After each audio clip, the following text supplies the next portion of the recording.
everybody, welcome back to Southern Gal True Crime.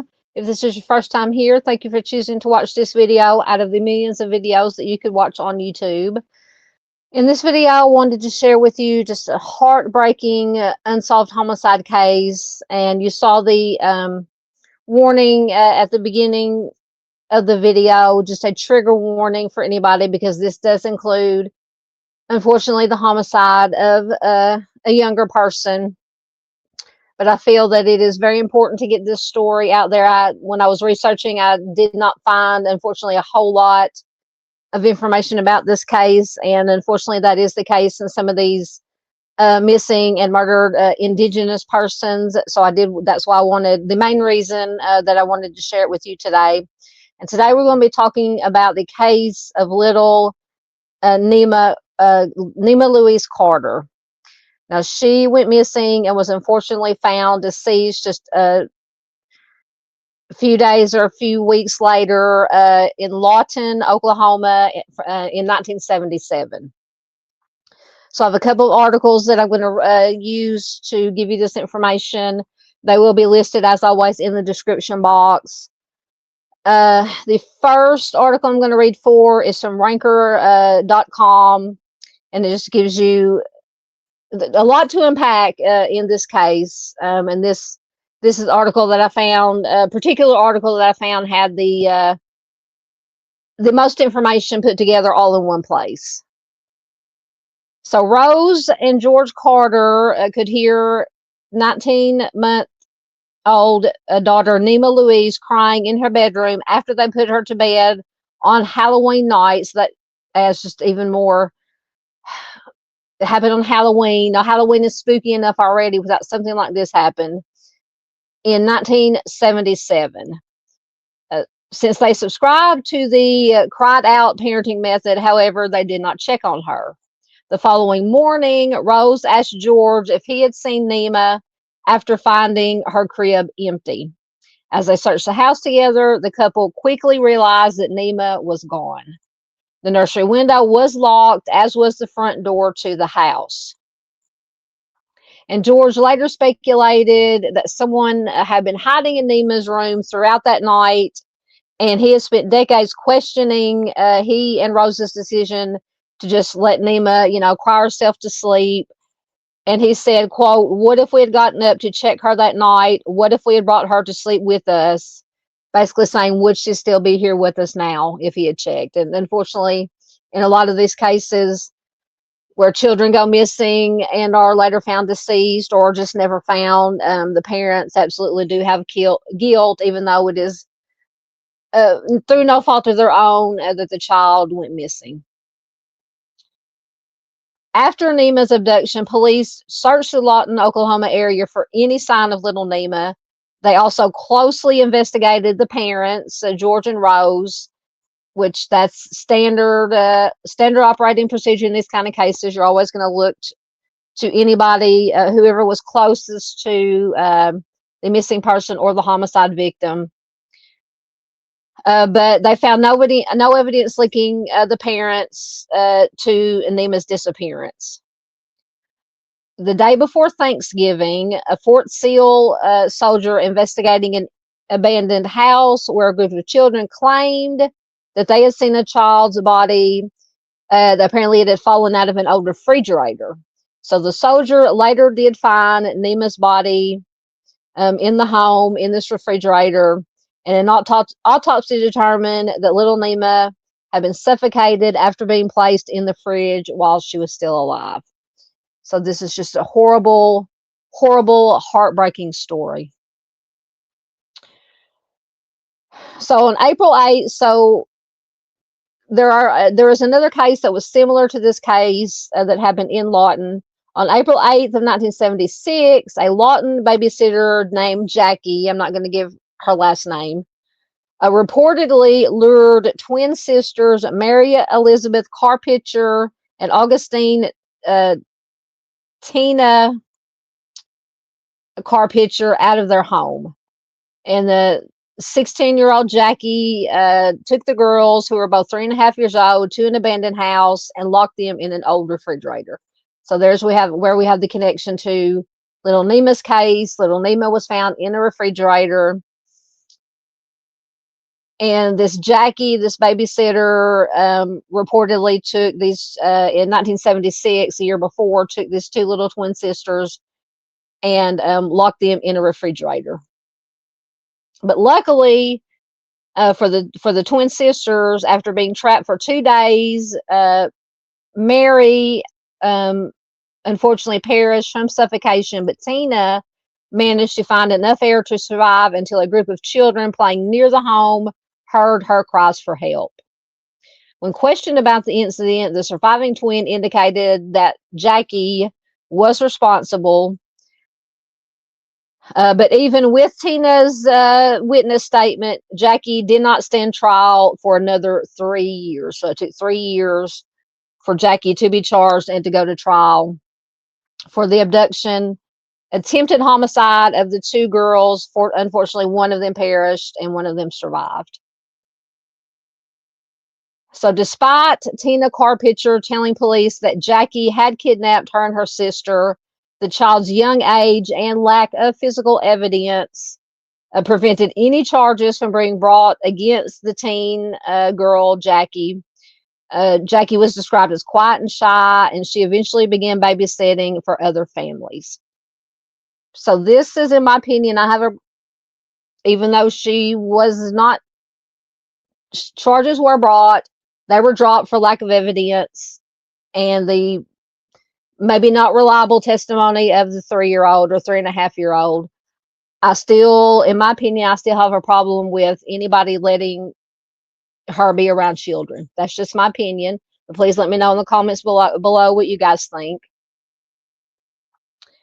So around this time, Rose and George Carter began hiring Jackie to babysit Nima. Both of the Carpenters worked full-time and enjoyed going out on the weekend. And according to George, Nima was fond of Jackie. She would greet her with a hug when she came to babysit. I still have questions. I'm not blaming the parents, absolutely not at all. So apparently there were some strange things that happened to the Carters prior to Nima's abduction. 2 months before Nima was abducted on Halloween, the Carters experienced 2 other strange occurrences at their home. First, the family dog was poisoned by an unknown person. And only a few days after that, the family's home was vandalized. So we don't know if that has anything to do with Nima's disappearance, but strange nonetheless to have 2 strange occurrences, the dog being poisoned and then the house being vandalized, just, right before Nima disappeared. So although police initially did suspect Rose and George, like I said earlier, in Nima's death, they did pass lie detector tests. They were ruled out as suspects.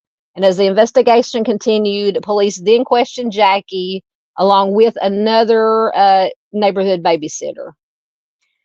When asked about her whereabouts on Halloween, Jackie reportedly told authorities that she had been playing bingo. Now, she didn't say where. Though Jackie said nothing that would indicate her potential guilt, investigators noted that she had some odd behavior. And they later stated that Jackie, quote, never looked you in the eyes. Her eyes were always somewhere else or looking at the ground. So that could possibly be a sign that she wasn't telling the truth. Now, I'm not a body language expert, but I have watched body language experts here on YouTube, and that's one of the things they say is they don't look at you. They're focusing on something else and not looking you directly in the eye if they're not telling the truth. So according to retired police detective Cecil Davidson, Jackie was the most likely suspect in Nima's homicide. However, despite her connection to the Carpenter twins' abduction and Mary Carpenter's subsequent death, the district attorney never charged Jackie with little Nima's death. So Davidson acknowledged that detectives were not able to find any conclusive physical evidence that pointed to Jackie or anyone else for that matter, but circumstantial evidence regarding Nima's case was later used when Jackie was tried for the homicide of Mary Carpenter. So apparently there was a neighbor who may have witnessed the Carpenter twins abduction.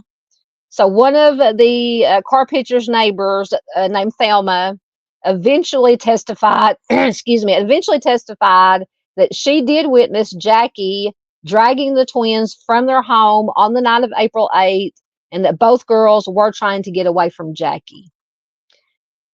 However, Thelma, the neighbor, did not report the incident to police, later claiming, she said, quote, "I guess like other people, I did not want to get involved." Once again, I can understand not wanting to get involved, but if you see, if it would have been me, I'll just say, if it would have been me, if I would have seen two little children, 3.5-year-old children being dragged by anybody, I would most definitely have noticed it, taken note of it, and called the police. But that is just me. So there are some similarities in the Carpenter and Nima's case that lead some people to believe that they are connected, whether it be Jackie or not. Numerous similarities between Nima's abduction and the Carpenter twins' abduction to paint a compelling picture, but it's once again largely just circumstantial evidence. So one, Jackie babysat for all three of the children, so that's the connection to Jackie. She was also spotted near both of the crime scenes before the girls disappeared. And not only that, Jackie did have easy access to both homes as the family's babysitter. So I know, even though it is circumstantial, that is some, in my opinion, some compelling evidence. And also, all three children were found in the refrigerator of abandoned homes. So that is, once again, most definitely, I don't believe in coincidences, but that is a similarity, that they were both found abandoned in the refrigerator. Once again, regardless if it was Jackie or somebody else.